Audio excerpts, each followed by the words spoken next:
Hey guys, how's it going? In today's video, we are really going to be focusing in on the cross. For us CFOP method users, completing the cross is the very first obstacle we are faced with. Sometimes we are lucky to find some edges already in proper color relation with each other. But more often than not, we are faced with scrambles in which their cross solutions don't intuitively seem easy, such as this one. In this case, I initially noticed all the cross edges inconveniently dispersed. Some of the edges are flipped and none of them are in proper color relation with each other. Thus, I lazily resort to solving each edge individually, which leads to quite a choppy and slow solution. This is actually a common habit I have noticed across intermediate cubers, especially myself. We typically don't challenge ourselves to find efficient cross solutions.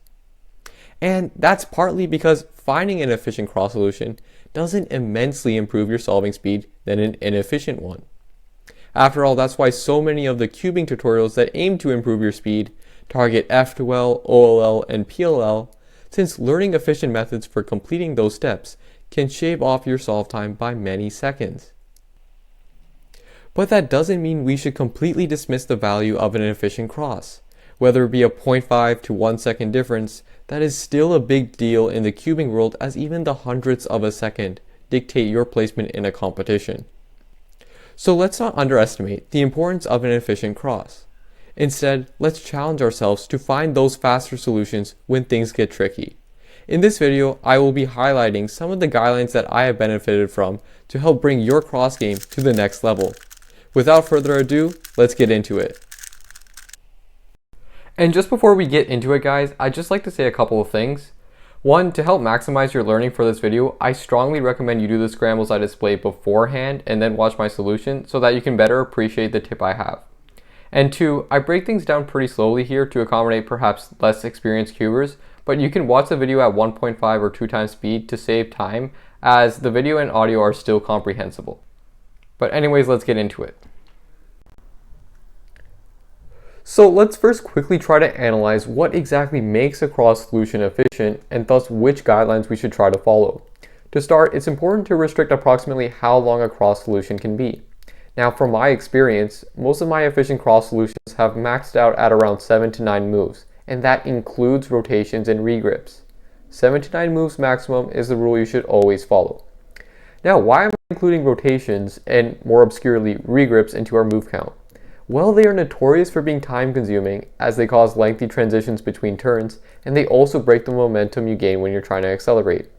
By including these two as moves, we can better understand how inefficient our cross solution is. And to explain this better, let's quickly look at the following demonstration.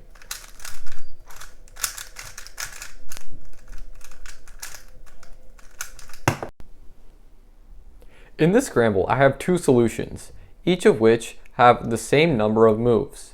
Now, by the way, for our purposes, if we execute two moves simultaneously, which you will see in the second solution, we will consider that as only one move in the total move count. Anyways, let's take a look at solution 1.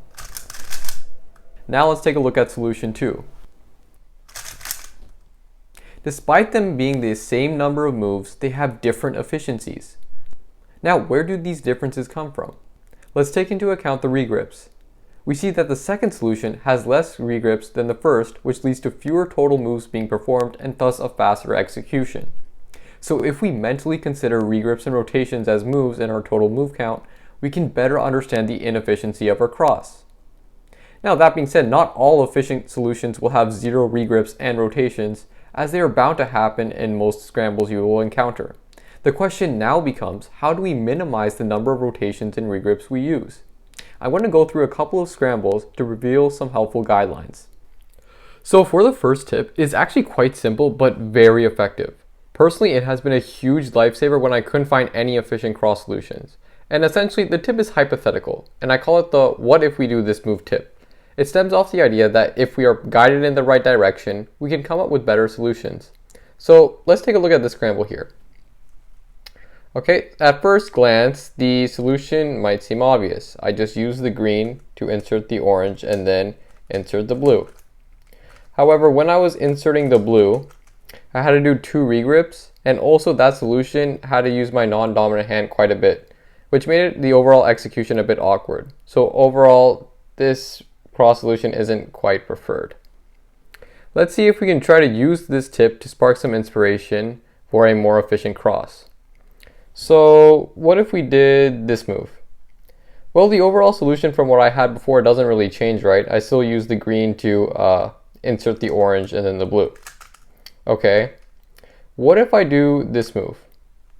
Well, now this is a huge game changer, because if I have executed this move from this angle, so essentially an R prime, I now have a much more finger trick friendly way of inserting the green, the orange, and the blue, right? At this point, all I have to do is an R prime, F2, D prime, and then insert the orange and the blue just like that.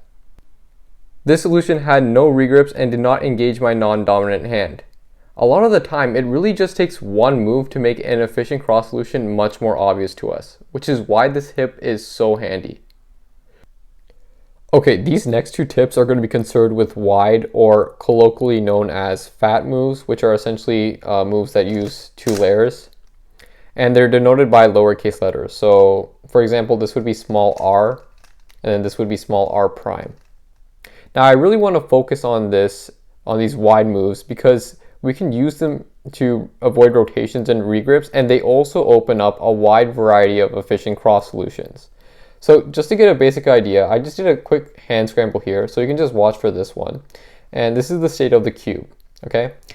Now I'm going to be inserting the red, green, and blue, but it is imperative that I do not do those insertions with the yellow facing at the top. Because if I do, I'm essentially just going to be doing an R to insert the green, then I have to regrip to insert the red, and then I have to regrip to insert the blue. A much better way of doing this is to make use of the wide moves here. So essentially, I'm going to hold the cube downwards like this, and I'm going to insert the the green in the red like this, but then I'm going to insert the blue using a small R prime like that. As you notice, when I do that, I still maintain the yellow at the top, so I can easily transition to F12 nicely, and my solution now has no regrips. Now, in general, you can use these wide moves whenever you see the corresponding edge piece away from you. So not like this, but either at the back or at the top. So then you can just hold the cube downwards and then do a small R prime, or over here, do a small R prime and then an L prime, but executed smoothly. Now, these type of moves can be used strategically to find finger trick friendly and efficient solutions. And to better illustrate this, let's revisit the seemingly difficult scramble encountered in the introduction. Okay, now again, for the scramble, it does seem initially hard, but there's actually a very simple solution. So I think a good starting move, and perhaps what most people would be compelled to do, is to first pair up this red-white edge piece. Now what you've done is that you've created the green and the orange to be in proper color relation with each other, as well as the blue and the red. So solving the cross is actually quite straightforward, right? All you have to do is insert the green, the orange, the blue, and the red. But we can't have such an easy solution from this angle, right? We're going to do an R prime, and then we have to do a Y2 rotation to insert the green and the orange and everything else. So in order to not have any of those rotations, we have to use the wide move. And essentially what we're going to do is that we're going to hold the cube like this, and I'm going to do a D prime to pair up these pieces here. And then I'm going to insert the green using a small R prime. Now everything is back to normal, how we initially had the cube. Because I can just, like before, I can now just easily do the same execution for inserting the orange, then the blue, and then the red. So there you have it, really. It's just 6 moves, no rotations or regrips, thanks to the wide move insertion technique. Okay, so now I'm going to go over the second part of using wide moves. So in this scramble, what you may notice right off the bat is that the green and the orange can easily be put in proper color relation with each other, and that the red can easily join that relationship. So I can just do a D2 and then insert the green and the orange like that. Now the trouble comes when I'm solving this blue here, when I'm inserting the blue, right? In this case, I have to rotate, regrip, and then do a D move, and then insert the blue. But I can actually avoid that hassle by making use of the wide U move. So instead, I can just go like this. So essentially, the overall solution is like that. Now, it is important to realize that anytime I have to do a sideways or Y rotation, followed by some sort of D move, or vice versa, I really should be using this wide U move here. Okay, that saves a lot of the inefficiencies of rotating and doing an extra move. But it's also important to realize that I should really only be using this type of move once in my cross solution, because if I was doing it twice, I will have a lot of awkward regrips. And also, if you're doing it twice, there's most definitely another more efficient approach. Okay, for this next step, we are going to dive into how to strategically use certain pieces to set up other pieces when solving. Now, for this simple case, which we glimpsed in the previous example, you're probably very familiar with what to do here, right? While solving the orange, we are going to be setting up the green, and then we can easily insert the green here. Now, let's take this basic concept of setting up pieces and apply it to certain cases where it may seem less obvious, but is greatly beneficial. So in this scramble, again, it may seem initially quite difficult to solve because an efficient solution doesn't seem quite obvious. And let's see if we can try to apply this idea of using certain pieces to solve others to find a more efficient solution. So let's start off with orange here, okay? When I'm solving orange, I'm essentially maneuvering these two edge pieces here. So what happens here? Well, I'm setting up the red and the white edge piece quite nicely, right? But for the green, unfortunately, it's not in the best state because now the green and the orange are not in proper color relation with each other. However, if we were to continue down that route, I could actually still salvage a pretty decent cross solution because there is a blue here. So essentially what I could do is insert the orange, rotate, or regrip, and then do a small L, and then insert the red and the green. And that is a pretty fair solution. It does meet the total number of allotted moves that we're allowed, and also it really just has one regrip, so it's completely fair. But let's see if we can take this concept further and find a more efficient solution, okay? So let's try maybe red this time. With red, I could strategically use it to solve orange here, like that. However, the green and the blue, right, they're not in proper color relation with the red, right? It should be swapped. So in this case, it's not really going to work out as nicely. Now, how about the blue? Well, with the blue, right, when I'm inserting this blue here, I'm essentially maneuvering whatever two edge pieces are going to be here. So let's look at the top. Ideally, what I would want at the top is the red-white edge piece, right? Because I could use that to make a proper color relation with blue. So in this case, I do have that, and I could just do it like this, right? So that works out nicely. Now, what about the bottom here? Well, the bottom, I'd ideally either want orange, such that I could continue forth with this color scheme in which there would be an orange here, or I would want a green, so I could set it up the green here. In this case, I do have a green. So that actually works out nicely. And also, when I'm setting up, when I'm doing a D and a U to set up these two, I also can use the green here to set up the orange. So this works very nicely for me here. Essentially, now what I can do is I can do a D and a U prime, and because I'm executing it simultaneously, it really just counts as one move, even though they're technically two moves. But for our purposes in the move count for the cross, we're going to consider it one move. So I can do a D and a U prime, insert the blue and the red, and then the green and the orange. This case had no rotations, regrips, and again was well within the range for the maximum number of moves allowed in the cross. So overall, it was a pretty good cross.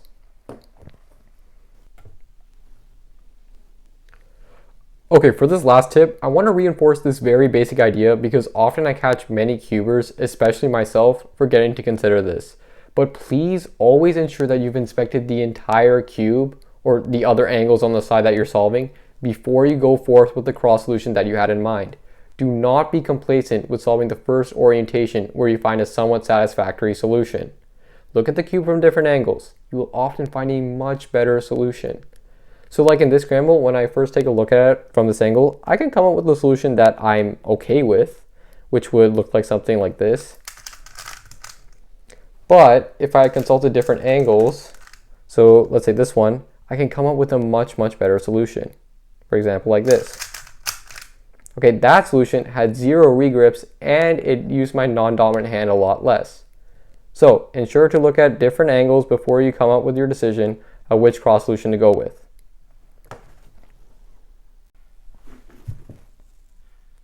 Okay, so finally guys, I'm just going to go through a couple of example solves to show you my thought process and how I'm able to use these strategies we discussed about effectively. So let's just get into it with the first scramble.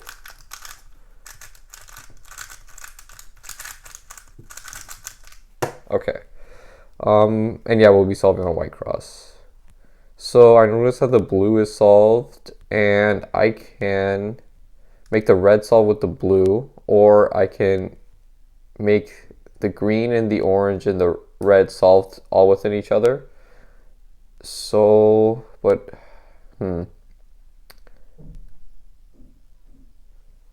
okay.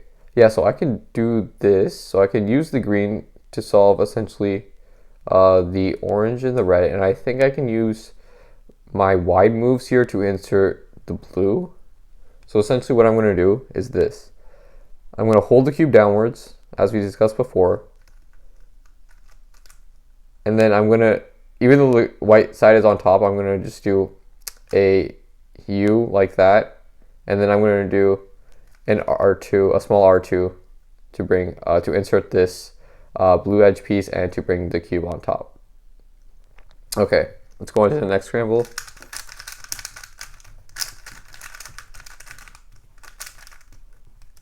Okay. Oh, this is weird. Okay, so right off the bat, I noticed that nothing's in relation with each other, but orange is solved. I can use the green. I can use the orange to solve the green, like something like that.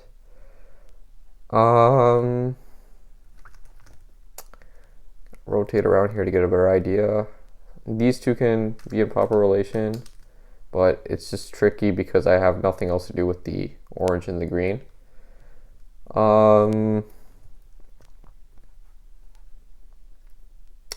Okay, so what I have in mind, and I'm using the what if method here.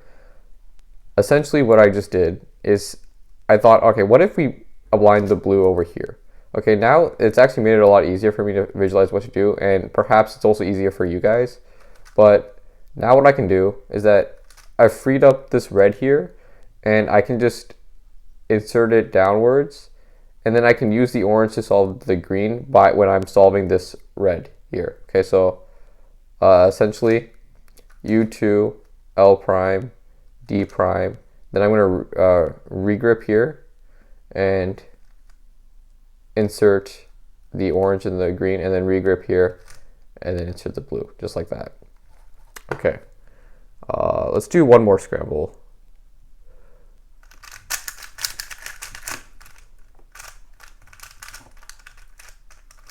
Okay. Yeah, this is another trickier one because you can solve this easily, but it's just a really annoying case to solve the orange and the blue here. I prefer not to just like swap them. Let's see if we can find something a little more eloquent. So I can move the green here and set these two up, but okay, so I think this is the big issue here. This inverted red. Because anything I do here, I'm still gonna have to deal with a separate case of inserting this red. Like I have to have it on the side to deal with it. Okay, else I have to rotate and then find a way to insert. So I think it's best to just try to find a way to solve it now. But if I do this, there's really nothing I can do. So if I go like this, so what if I do this move, right? Yeah, okay, that makes it a lot better. So just by doing this move, now I can do what I was thinking of before, which was making the green in color relation with the orange. So essentially the D, and now what I've noticed is that as I insert these orange here, I'm actually setting up the blue and the red with each other. So I'm gonna do an F2, D prime, and then regrip, and then just insert like that. Overall, pretty efficient. Yeah, that's gonna wrap it up for me. Hopefully you guys enjoyed this and found it helpful. I'm going to do more example cross solutions because this was just like a little thing to end off on from what we discussed on. But yeah, hopefully you guys enjoy this, and let's go on to the conclusion of the video. Hey guys, that's going to be it for me for this video. I hope you found my examples and explanations insightful. Now, to help me improve my content to better fit your learning style, I would really appreciate it if you could spare a couple of seconds just to fill out this feedback form, and its link is in the description. So here you can let me know what went well, what didn't go well, and what aspects you would like me to include or work on in the future. But anyways guys, thanks for watching, and I will see you in the next video. Take care.